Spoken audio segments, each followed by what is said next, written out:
नाशिकच्या पंचवटीत jogging track असलेल्या Shrikrishna garden समोर साकारलाय 7 मजली देवीदास हाईट प्रकल्प। मग येताय ना आजच आपला फ्लॅट बुक करायला देवीदास हाईट्स मध्ये। आमचा मोबाईल क्रमांक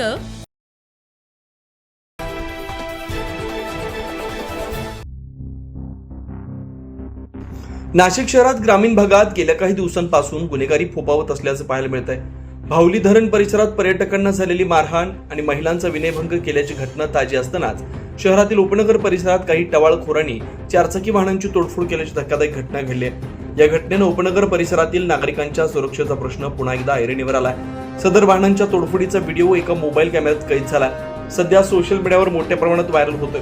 आपण व्हिडिओमध्ये पाहू शकताय की कशा पद्धतीने काही तरुण दुचाकीवरून येत एका दुचाकीची काठीने कशी तोडफोड करतात। नाशिक शहर पोलिसांकडून गुन्हा केलेल्या गुन्हेगारांची धिंड काढली जाते।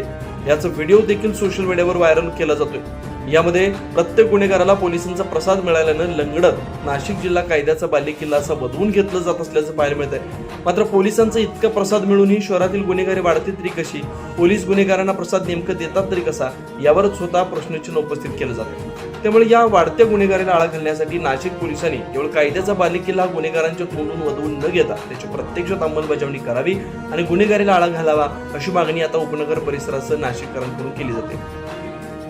9 न्यूज महाराष्ट्र ब्युरो नाशिक।